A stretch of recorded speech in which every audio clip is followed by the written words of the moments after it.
अरे गज शावक कुछ अत्यधिक ही आकर्षक है ये।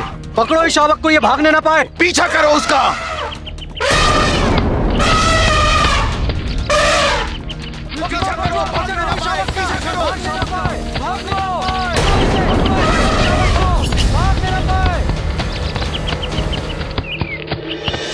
बस फिर क्या था, महादेव आगे आगे आंखें टेक पीछे पीछे, महादेव आगे आंखें टेक पीछे, महादेव आगे आंखें टेक पीछे। अरे रुकिए मत देवर्षि, आगे बताइए। आखेटको ने क्या पकड़ लिया भोले बाबा को? वो भागते गए और आखिर तक जब बहुत पीछे छूट गए तब जाकर महादेव रुके और तब जाकर उन्होंने शांति की श्वास ली।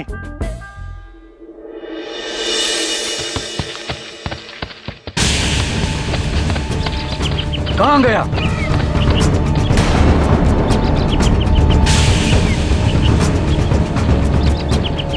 उस ओर देखते हैं। वो अरे वो गज शावक उस ओर गया है। चलो चलो चलो।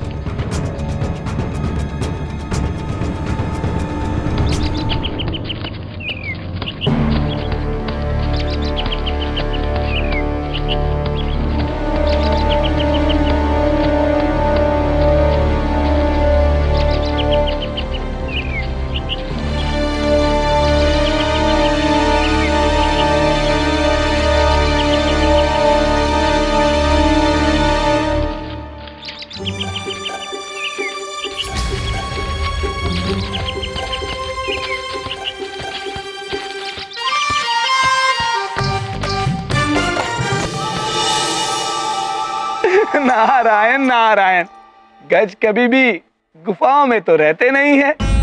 गज रूपी महादेव को बड़ी कठिनाई हो रही थी गुफा में। अब स्थिति ये थी कि वो वहां रह नहीं सकते थे और शनिदेव के भय से वो गुफा से बाहर नहीं निकल सकते थे।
ये तो बड़े ही संकट में पड़ गए थे भोले बाबा। फिर क्या शनिदेव ने पकड़ लिया महादेव को? संकट तो दोनों ओर से था। पीछे वो मनुष्य था और जिस ओर वो जा रहे थे उस ओर गहरी खाई। खाई? फिर क्या हुआ देवर्षि? पीछे वो मनुष्य और आगे खाई, और जब तक उन्हें उस खाई के बारे में ज्ञात होता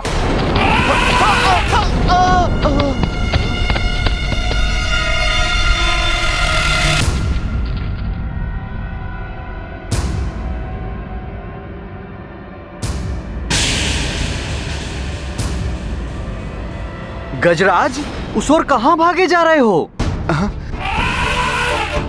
ऐसे भाग रहे हो जैसे कि शनिदेव तुम्हारे पीछे हो। खाई है वहाँ, गिर जाओगे। अवश्य ही तुम्हारी मति भ्रमित हो गई है।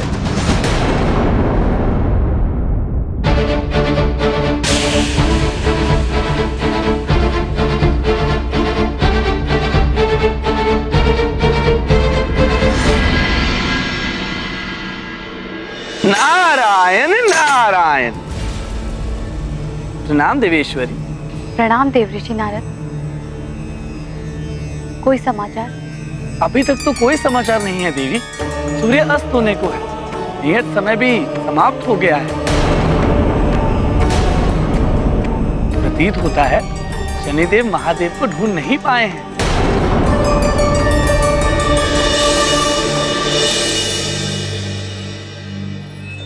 प्रणाम देवेश्वर। प्रणाम महादेव।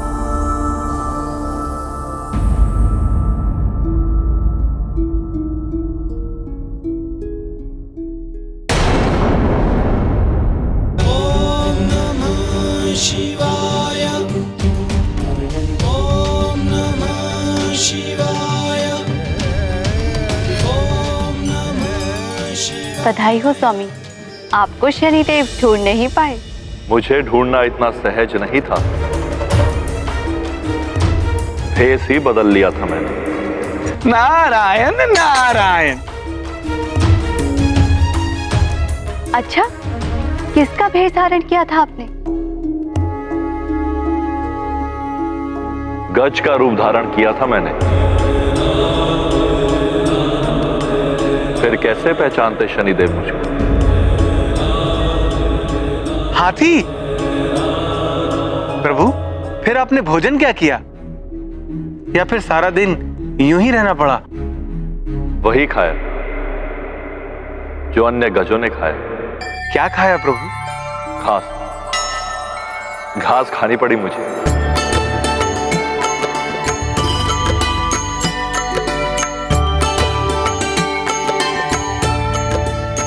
नारायण नारायण।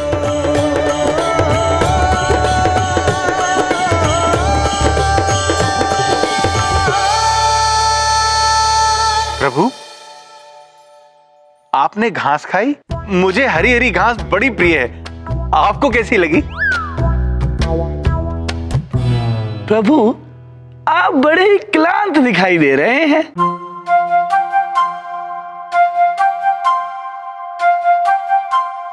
कुछ अखेटक पीछे पड़ गए थे तो भागना पड़ा। स्वामी, क्या क्या करना पड़ा आपको? पूरा दिन ही भागते भागते निकल गया आपका। मुदित भाव से शिव समझाते, अपनी स्वयं वे व्यथा सुनाते। विधि विधान यह महानिराला, शनि प्रभाव जाए नहीं टाला। क्या क्या अघट घटा भोले पर, क्या क्या सहन किए देवेश्वर। समझ आ गई माया सारी, शनि की दृष्टि है शिव पर भारी। किंतु शनिदेव की दशा से तो बच गए। प्रभु, कहाँ बच पाए आप? अर्थात? प्रभु, आपको गज रूप धारण करना पड़ा, खाई में गिरते गिरते बचे। ये सब क्या था प्रभु? शनि दशा का प्रभाव ही तो था, जो इतनी कठिनाइयों का सामना करना पड़ा।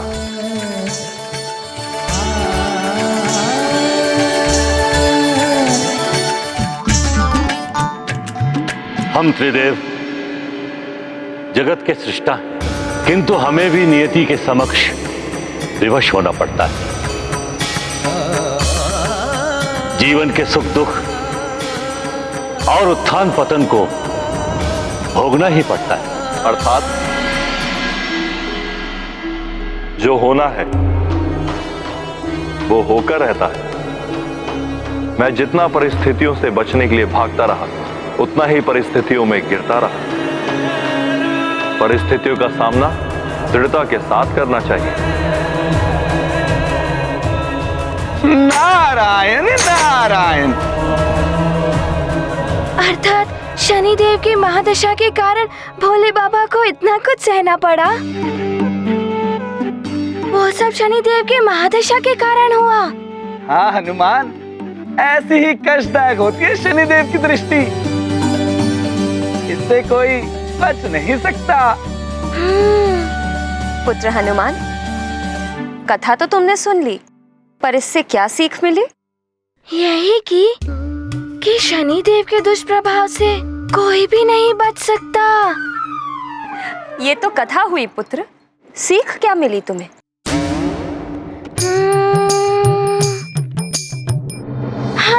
इससे ये सीख मिलती है कि परिस्थितियों से भागना नहीं चाहिए, उनका दृढ़ता से सामना करना चाहिए। नारायण नारायण, यही उत्थान पतन तो जीवन में आते ही हैं। शनिदेव ने सिखाया है कि पतन ना हो तो उत्थान का कोई महत्व नहीं होता है। जीवन कभी भी एक सा नहीं हो सकता। नारायण नारायण।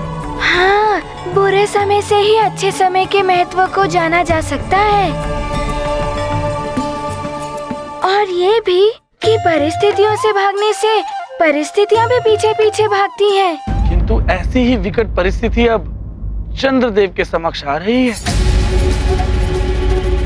ना जाने कैसे करेंगे वो इस परिस्थिति का सामना। नारायण नारायण। शनिदेव की दशा के प्रभाव से भोले बाबा यदि संकट में पड़ गए, ना जाने चंद्रदेव का क्या होगा।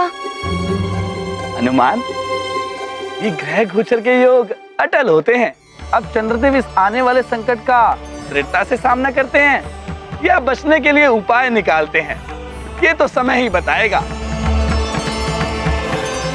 अच्छा, अब मैं प्रस्थान करता हूँ।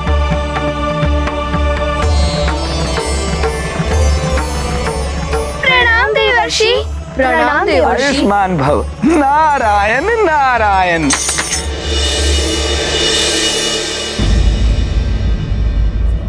चंद्रदेव, क्षमा मांगने से कोई तुच्छ नहीं हो जाता। भूल को स्वीकार करके सबके हित के लिए आगे बढ़ जाना ही बड़प्पन है। उचित होगा कि आप शनिदेव से क्षमा मांगकर परिस्थिति का दृढ़ता से सामना करें। किंतु मैं क्षमा क्यों मांगूं? इसलिए कि आपने हरिदेव सभा में अपमान किया है शनिदेव का। क्षमा मांगने से विवाद का अंत हो जाता है, शनिदेव का प्रकोप भी कम हो जाएगा। चंद्रदेव, क्रोध की अग्नि को क्षमा के जल से शांत किया जाए, अन्यथा अग्नि में हाथ डालने से हाथ जलेगा ही। शनिदेव को हम त्रिदेवों ने ही ये शक्ति दी है। विधि के विधान से बंधे होने के कारण हम उनसे ये शक्ति नहीं छीन सकते। हम त्रिदेवों पर यदि शनि दशा का योग बनता है तो हम भी नहीं बच सकते शनिदेव के प्रकोप से। और इस शक्ति को बढ़ा दिया है शनिदेव की पत्नी के दिए हुए श्राप, और किसी श्राप का समन हम त्रिदेव भी नहीं कर सकते। अर्थात आप मेरी कोई सहायता नहीं करेंगे? किंतु मैं चंद्रदेव बीज, अमृत, औषधियों एवं ब्राह्मणों का अधिपति, 16 कलाओं में निपुण, मैं शनिदेव से क्षमा नहीं मांगूंगा। यही है अहंकार की भाषा चंद्रदेव। अभी भी समय है, विनम्र होकर अपनी भूल स्वीकार कर लीजिए। इसी में सबकी भलाई है। नारायण नारायण। मैंने कोई भूल नहीं की है महादेव। यदि सारी स्थिति देखकर भी आप में से कोई भी मेरी सहायता हेतु आगे नहीं बढ़ रहा है, तो अब मुझे जो उचित लगेगा वो मैं करूंगा।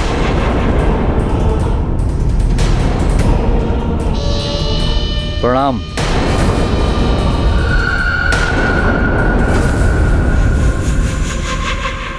प्रणाम त्रिदेवों। चंद्रदेव का अहंकार और शनिदेव का प्रकोप। नारायण नारायण। महादेव, सृष्टि के लिए मां अनर्थ का संकेत है ये। प्रभु नारायण, आप तो जगत पालक हैं। जगत की रक्षा के लिए इस अहंकार को समाप्त कर दीजिए। देवर्षि, चंद्रदेव अभी किसी के समझाने से नहीं मानेंगे। उनके नेत्रों पर अहंकार का आवरण पड़ा हुआ है। उन्हें अपनी भूल का तभी आभास होगा जब वो स्वयं ही इस कृत्य का परिणाम भोगेंगे। ये जग के लिए भी एक सीख होगी देवऋषि, कि अहंकार कैसे पतन की ओर अग्रसर कर देता है मनुष्य को।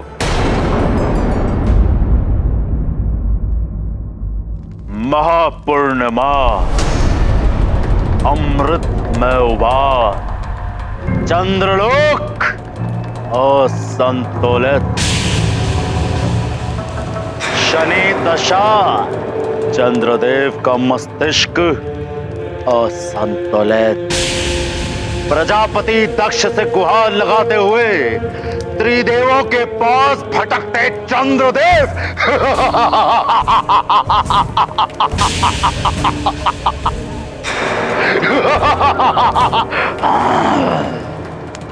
यही स्वर्णिम अवसर है लंकेश, चंद्रलोक पर धावा बोलने का। ऐसे अवसर बार बार नहीं आते हैं लंकेश। राक्षयोधाओं, आक्रमण कर लो चंद्रलोक पर। जो रोके उसका वध कर दो और स्मरण रहे, अमृत लेकर आना है तुम्हें वहां से। जाओ। जय लंकेश! जय लंकेश! जय लंकेश! जय लंकेश!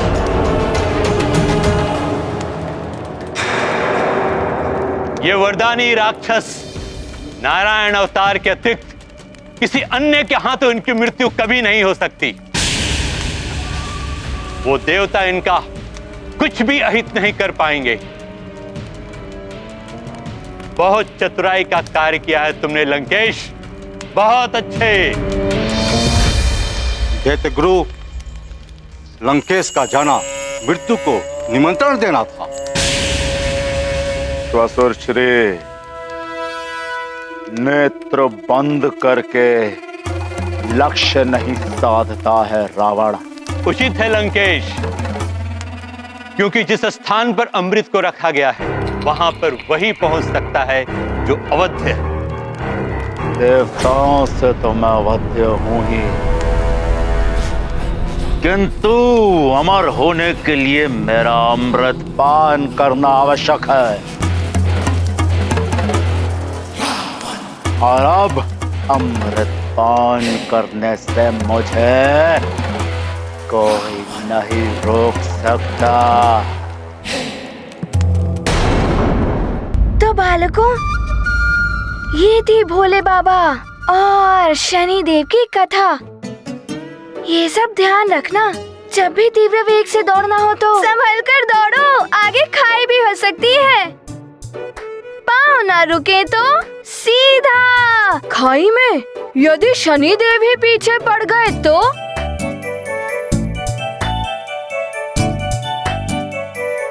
देखिए अपने लाडली की लीला, आचार्य हनुमान। हाँ तो बालक सुषेण, तुम्हें इस कथा से क्या विशेष ज्ञात हुआ? विशेष? क्या विशेष? मैं बताऊं आचार्य जी?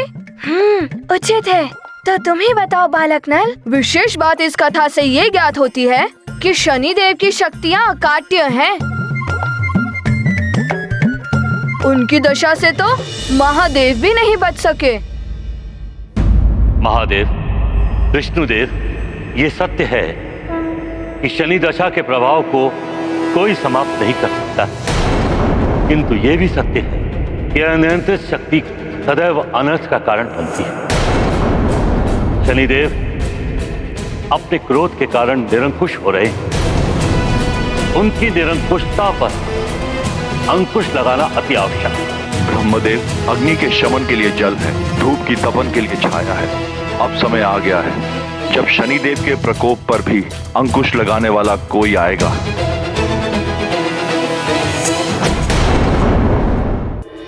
किंतु बालकों, सबसे बड़ी सीख अवश्य ध्यान रखना कि परिस्थिति कितनी भी कठिन क्यों ना हो, उसका दृढ़ता से सामना करना चाहिए।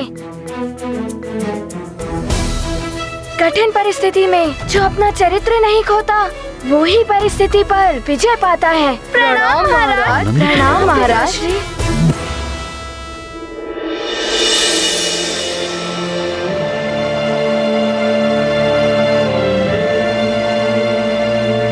हनुमान, मुझे गर्व है तुम पर और तुम्हारी माता पर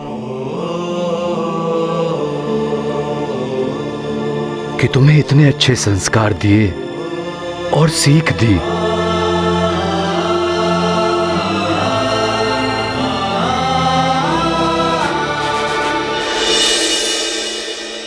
जो माता पिता आप दोनों की भांति अपने पुत्र के लिए अपने कर्तव्य निभाएंगे, उनका पुत्र संस्कारवान होगा ही।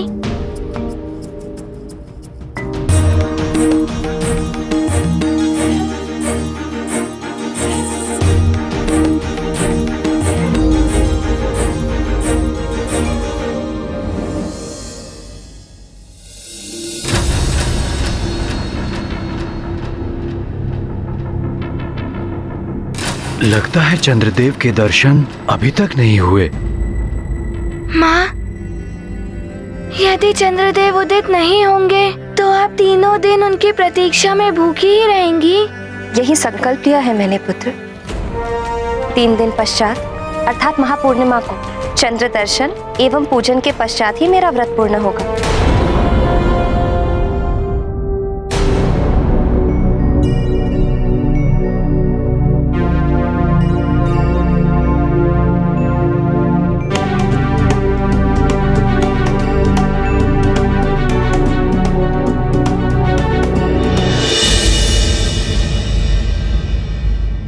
कब तक प्रतीक्षा करनी होगी चंद्रदेव के उदित होने की?